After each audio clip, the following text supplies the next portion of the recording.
Okay, another video, another day. This one's the Mark III drives. So we'll have a look at the assemblies Mark III drives and the Mark III shells, which should be interesting. So the drives, they consist of the drive itself. Obviously, then you've got the shell that goes onto that, and then ultimately that attaches to the ankle. So let's just talk through the drive assembly. So what we've got in the drive is we've got the E100 or E90 motors. These are 100 watt 12 volt motors. They come in 24 volts as well, so there's a couple of different variations. You can use both. I use the 12 volt ones, 100 watt ones, and they're pretty good. They're chunky old motors and they're great drives. They use them in loads of builds. Very reliable. Okay, then you've got the main drive, which is all of the gearing on the inside. This one's direct gear. It's Mark III. The V2 had belts. The Mark III fits the V2. I would always recommend that you go on the direct gears. The belts are a nightmare. I got mine working quite happily, but I know quite a few people have had issues with them. So again, use this one for all builds. Okay, so let's have a little look at the actual build of this. I'm just going to take out all of the detail on the inside, and we'll just take a look at the frame first of all to see how it's assembled. The frame itself has got two sides, so let's just take that side off, take some of these off here so we can just strip it back a little bit and we can start to take a look at it. So the way that you would assemble this frame, the first piece that we'll talk about probably is just the top. So what you've got at the top is, this is where it actually attaches to the leg, the ankle. So it attaches to the ankle like this. Whoops. Let's get rid of the ankle. And I'll get rid of them pins and the leg lock. I'll talk about that a little bit later. So this consists of three parts. Each of the parts fit together. And what you can see underneath there is you've got your little screw holes. So what I do is first of all kind of assemble this. So take your frame A, your frame C, and that attaches to this frame B, which is the base. These are all with, as you can see, 4mm screws and 4mm square nuts. I pretty much use those on a lot of the R2 builds. I've gone on to M3s for some of the more modern ones, newer ones, but these are the same. So effectively what you do is 1, 2, 3, 4, 5, 6, bolt those all together. Things to watch out for. Okay, so if we take these frames off here, you'll see when you put the frames on, you're actually covering up two little square nut locks in there. So you want to drop some square nuts in there before you put two frames on top. So square nuts in, two frames on top, bolt, bolt, bolt, bolt, bolt, bolt, and that completes your assembly. And then what you've actually got then is that's the first part of the frame. And then what we'll do is we'll move on to the actual main drive frame. Now there's two sides to the drive frame, there's A and B. What I'd recommend probably is that you start with frame B, because that's where all the mechanism actually goes. So the way that frame B fits onto this is these little pins here push straight the way through, and then what you've got is you've got again an M4 bolt that goes through there, and that actually goes into that captive nut. So if that captive nut's not in place, then you've got a bit of a problem.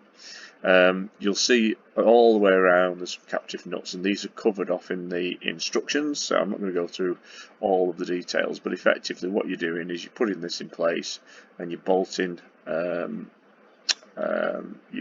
attach this, and then you are applying these bolts so this attaches to this frame. These bolts at the top go through and they use standard hex nuts as opposed to square nuts.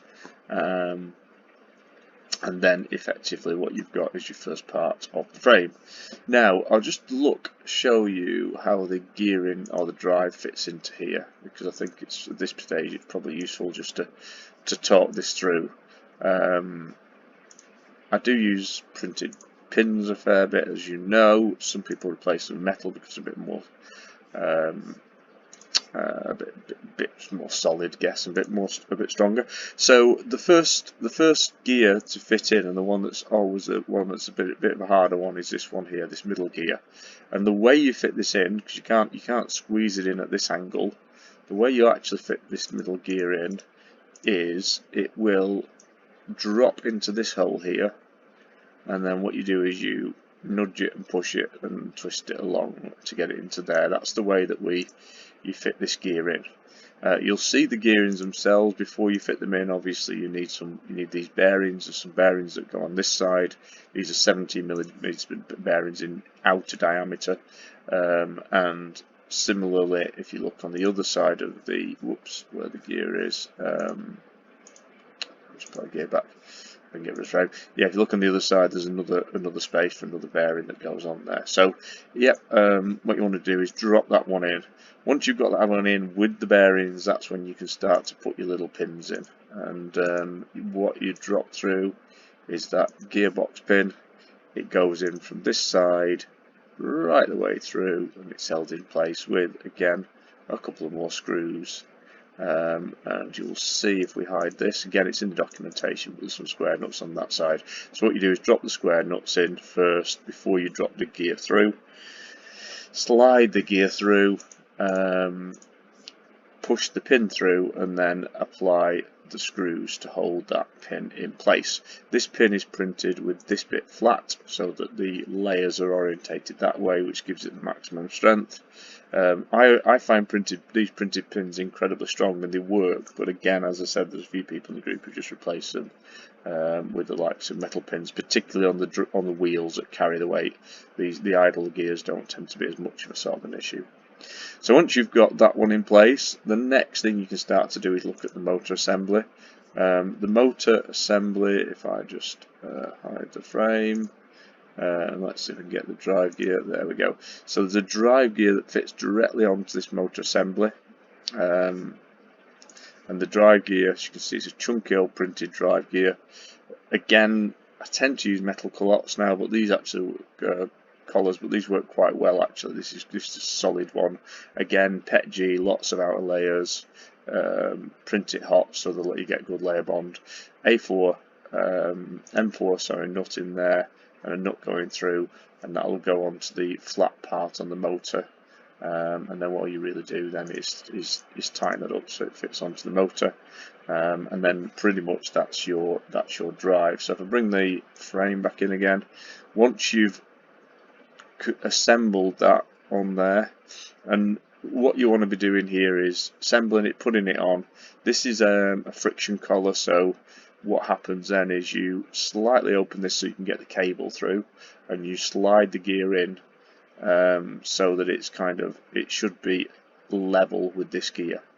These gears are herringbone gears, so they've got to be level, otherwise you won't get them smooth running. So push that in, slide it up and down. If you need to, you may need to adjust that nut a little bit just to get it right, but effectively you should get that nice and solid in place. And then what you've got then is you can then put, again, 2 more M4 nuts. I'd put washers on these outer bits here as well, just to support the plastic. Nuts on that side, tiny up, and then this outer piece here grips.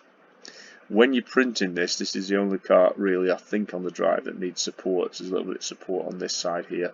I did try putting some built-in support, but it got messy with the gears, so that you're better off with the printer support in that case on that particular one. So that's then your drive, that first drive part in. There are some other bits that you can start to add at that stage then. There is a bracket cover then that goes over here.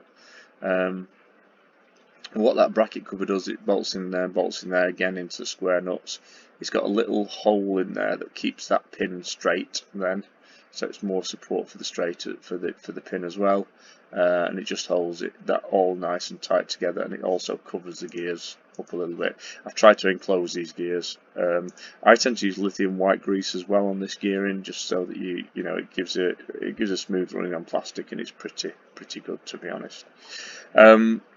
Once you've completed this and you've got your cover on, what you can start to do then is start to look at some of the other parts, and namely being probably the wheel is next actually. So let's have a look at the wheel. Now this is the notorious tyre. And I say notorious tyre because I know people have problems getting these onto here. Best way that recommended in the group is drop them in boiling water, push them on. A lot of it depends on the flex that you use. I use fairly soft flex, so mine pushes on quite easily. But of course, there's massive varieties in flex.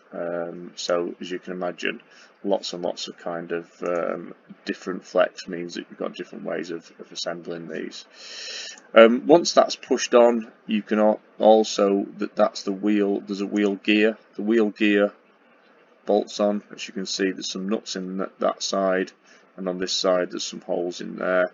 So 3 M4 screws go through, nuts on that side, tighten them up, and that creates a very solid build.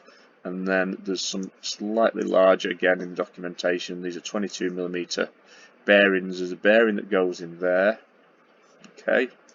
That's a wheel gear, there we go. The bearing that goes in there, let me just check. So you've got one bearing in there, and you've got another bearing that goes in here, which fits onto there. So there's your 2 bearings, one on that side, one on that side. And then we've got the wheel pin. I'm just making sure we've got wheel nut and the wheel cap. Yep, that's fine. Yep, so that's that assembled. Then once you've assembled the wheel and the gear, you can sort of start to drop that wheel gear into here. Let me just have a double check. I think I put there's a wheel nut. Is there a wheel nut on the inside there? Yes, I've put these little nut holes in here. These are for people who want to use threaded bars to go into there as opposed to the printed pin. And what you probably want to do is put a couple of washers on there as well. I tend to put washers just to keep the spacing. So what you do is you effectively position your wheel and wheel gear into place, and then there is this pin here, which is the wheel pin, printed pin, that you can push into there. So let me just, in fact, let me just go through that again just to make sure it's clear, because it's a little bit of a complicated build. Whereas, let's get back to this pin. So the way this kind of works is this wheel pin slots in from this side. So let me show you. So the wheel pin actually drops into there like that. Okay. Once that wheel pin is into there, and again you'll see this on the step-to-step instructions, there's a wheel cap that goes on there and allows you to put an M4 screw. There's a slot in there for the M4 bracket. Sorry, for the square nut. So you put square nut in there, M4 screw through, tighten it up, that holds that pin in nice and straight. And then what you do is take your wheel gear and tyre assembly that you previously assembled, and you drop it onto that pin, wiggle it around a little bit so you get the meshing correct. It will sit in the middle of the mesh, but you can see that there is a nice kind of I think it's about 2mm gap. That is it, yeah, 2mm gap, which lets you get a couple of washers on there to keep that space so that it doesn't rub against that plastic. If plastic rubs against plastic, it tends to melt and then weld together, which you obviously don't want. Hence why I fit these gaps, and again you'll see instructions on how we actually hold those together. On the other side, that just fits on top of there, there's a little plastic wheel nut that you can put on there as a spacer. I think that actually fits into the other side of the frame, which we'll cover off just in a second. So what you've then got is the wheel, the drive, and through there, and again white lithium grease on there. So, and pretty much that's your main drive assembly. You can then start to continue to assemble the frame. The way that the frame works is there's 3 posts here, here, and here, as you can see. They're the ones, so that one, and that one. And they go through the, again, similar thing, M4s with square nuts. They tighten up. And the reason I've got posts like that rather than posts being part of this print is I'm using different orientations of the filament so that these are actually stronger. Again, these drive units are all about creating something that is as strong as I possibly can make it. Once you've got the posts in place, what you can start to look at then, if I can find is dropping on the next frame side. Now this can be quite frustrating, because what happens is you get your little square nuts in all your holes, you start to put it in, your square nuts fall out. So what I would recommend you doing is drop the square nuts in and then put some little hot glue. There's two different thicknesses of square nuts, so if you've got the thicker ones, they don't actually fit in there and people end up melting them in, so they are quite easy because they won't come out. But if you've got the thinner ones, get them in there, a little bit of hot glue holds them in place, and then it's a lot less frustrating when you start to put the assembly. You've got some more hot nut, oops, there's a couple were there and there. So in this frame here, just be careful you put those in, you make sure those are in before you actually get all of the assembly together. So another little bit of a gotcha really when you start to assemble it. And then really what you do is, once you've got all of that together, you can then slide this frame through these holes, push it on, and then put your bolts through, which go through to all of your nuts and square nuts, and tighten that up. And effectively that gives you your solid main Mark III drive. The next thing to talk about then is the again legendary Omni Wheels. The Omni Wheels are very simple in the way that they're assembled. Oh, just a note on this pin as well. So this pin, let me just hide that tyre because I wanted just to touch on that little nut. So there's that little wheel nut that fits into this frame here. So it's easier probably to fit it into this frame before you put this side frame on, and then when you slide that on top of the wheel, it pushes in. I forgot to cover that one. Yep. So these are the Omni Wheels. The Omni Wheel frames fit quite simply into there with nuts on the inside, and they're bolted in on both sides. They're all quite fairly simple. So what I'm going to talk through now is the actual Omni Wheel assembly. So let me just hide some of the other stuff just so we can focus completely on the Omni Wheels. So I think it's probably worthwhile just talking through these. So the Omni Wheels, these are simplified actually from the other ones. I've gone for a nice pair of 4 Omni Wheels. The way that these work, there's 4 frames, and then there's all of the little Omni Wheels that go around it. Now the ones for Mark III are actually 2-part Omni Wheel, where you can print the outer skin in flex and this inner core in solid, and what you do is you create 8 of those assemblies. So if we take a little bit of inspection on, let's have a look on this particular one here, so you can kind of see how this is all assembled. Whoops. Hold on a sec. I'll tell you what, I've got some stuff that's going on. Let me just hide some. Whoops. Let me hide some stuff. Because what I've got in the model, I think, is I've got the flex tire. I've got the core. So if I hide those two, I've actually still got just a solid space that I use. So there we go, that's a little bit better, so we can start to look at these assemblies on this. So yeah, so the assembly's fairly simple. Outer tyre flex, inner core, fitting these together, again similar to tyre. People had difficulty, put them in boiling water, push them on, that works. I personally just use a clamp. When you're pushing these together, note they're quite small prints, but one of them has got a chamfered edge. The reason for that is it's printed with this orientation up, so it stops having to have overhang. But what you want to try and do is, when you're looking into the core, is make sure you know which one's the chamfered edge as well. And when you're pushing these in, it's probably easier if you push into the chamfered edge than pushing in against a square edge, just because then it'll slot in. So you want to make 8 of those. Once you made 8 of those, we've got these little 3mm, 7mm diameter on the outside, but 3mm bearings. They go through, and then we've got these 3mm bars that you've got to cut yourself really, and they are 40.5mm long, or 40mm long. I think you can actually get pre-cut ones. I've seen them if you look around, which saves you having to do a lot of Dremel work. But there are also modifications in the shares, I think, so you can use standard Omni Wheels if you want to off the shelf, because they are a bit of a pain to print these. The reason I wanted to do a fully 100% 3D printed build, just so that I proved I could do and that it was reliable and solid, and mine's pretty much stood up to that, but there are easier ways of assembling the Omni Wheels in particular. The frames are in 2 parts, so 1 part bearings again in the instructions.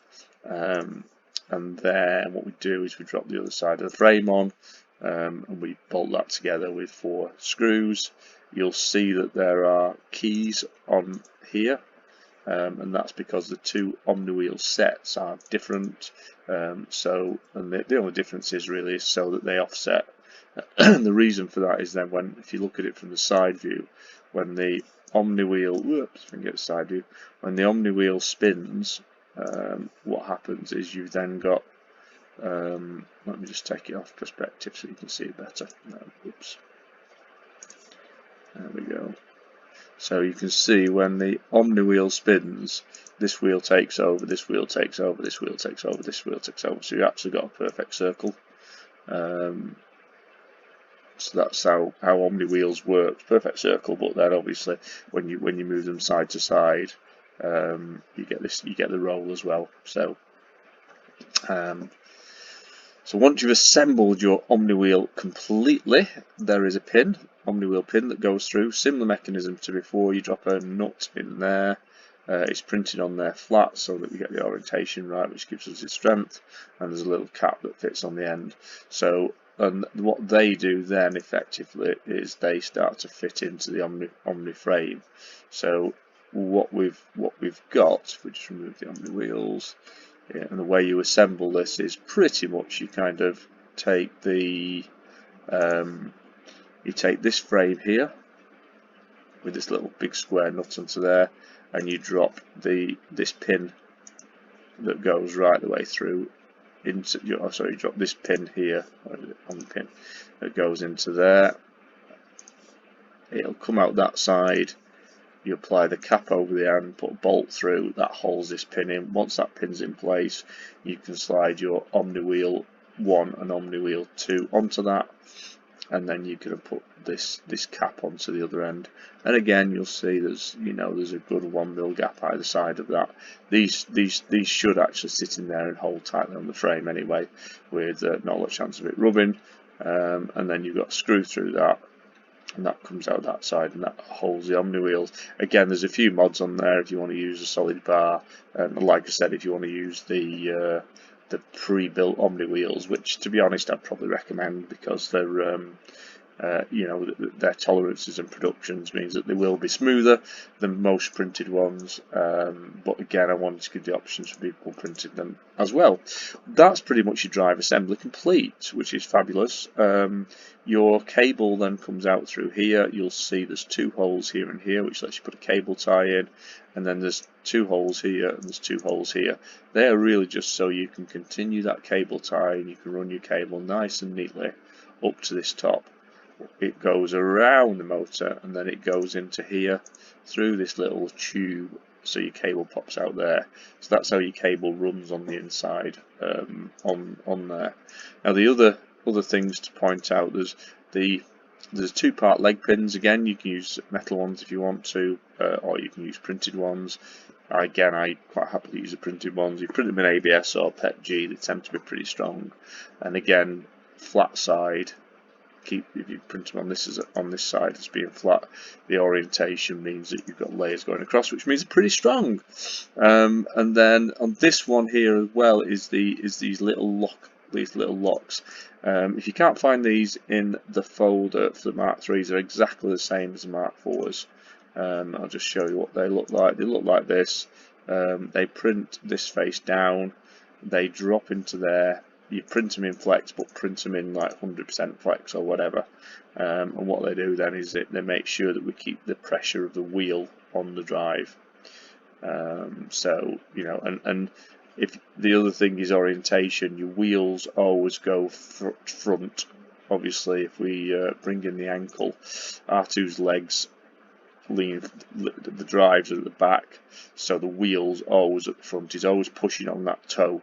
Don't get the legs the wrong way around with these wheels at the back. It feels more natural to have rear wheel drive, but you don't get the pressure on. So what these leg locks do is they sit onto there and they fit into their square that's on the ankle, and they apply extra pressure on the front of this drive. The other thing that I have given as well is some little printed washers that can fit in between here and here, or here and here, which just stop a little bit of ankle wobble if you do actually get ankle wobble. Again, it's it's up to you, but they're quite useful to have to hand. And that's pretty much your drive frame. I'll just quickly talk through the shells. So the original shells I attached through these little holes underneath. They're the Mark II holes. You can do the same with these. I wouldn't recommend it. They're an absolute pain in the butt to assemble through that. So what I did with the Mark IIIs, again, what you're trying to do is keep the outer side looking neat. These shells print in this orientation like that. These bits here are supports, so they just kind of snap out. And then what happens is the shell drops on top. The actual skin, or the skin comes in 3 real parts, and this is just for overhangs and no support. So that's your main shell, single print shell. You've got your inner toe bit there, which also prints. This bolts together. Again, you'll see there's a few little bolt holes, one there, some there, and some there, some there. So 4 holes that bolt that together. I tend to use glue. 2-part epoxy resin is my favourite. Glue that together, just fill it, paint it, sand it. So that's your whole shell. Now on this side, there's then 2 10mm by 10mm diameter by 5mm deep magnets on that side and that side. And that allows us then to have this as a magnetic shell that you can just pull off. And then what it means is we can put the screws in here, which are much more accessible. So these screws go into here. So again, you can put some square brackets in there. There's some squares on that for this side. Square brackets. I keep saying that. Square nuts, M4 square nuts. And then what happens is your shell drops on top of that. 1, 2, 3, 4, and that's your shells bolted on. It's a lot easier than having to do it from the underneath ones. Then once you've screwed them in, then all you've really got to do is on the other side of the of this shell here, you can just see there's 2 more holes there for magnets. On the very early files that I released, I think I got the 4mm and the 10mm mixed up, so I ended up in a 5mm diameter by 10mm deep hole for the magnets. So the file's now fixed for that.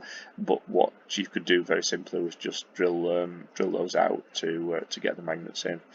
And that's your drive. So once you've got your drives in, what you can then do is you can get your pin in from this side. Once you've put your ankles, slide your ankles in. If you want to use washers, put your washers in, slide your pins through, and that holds then that ankle in. And then you can, with the flex leg lock, you can get your flex leg lock on, and that pretty much gives you then your entire kind of build, if you like, for these. The battery boxes are different, but what they do is they hook up into them 2 little slot gaps there, spin round, and then you just bolt them in from the underneath. Again, they're a little bit fiddly because you've got to lift the legs up to get the bolts in to screw them in. I have seen some guys that modify to put some magnets on there, so there's magnets at the bottom, and certainly that's kind of the approach that I've taken with Chopper. It's probably a little bit easier. Your cable comes out through this hole here and runs straight into this hole here. And if you look at the previous leg video, you'll see that runs right the way up and back into the main shell. And then, of course, once you've done that, you just do the other side.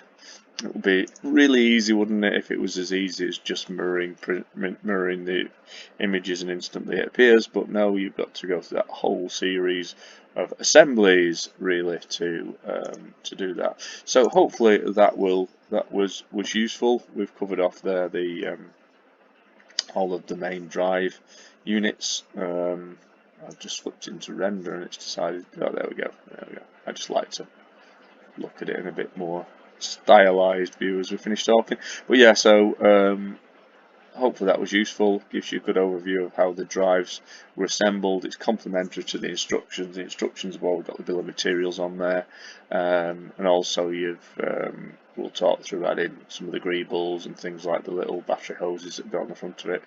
But remember that this wheel goes front when you assemble these. Understand what that flex locking pin actually does. And then decide what you want to do around Omnis. And if you're thinking of printing the V2, use the Mark III drives on the V2. They are far better. Thank you very much.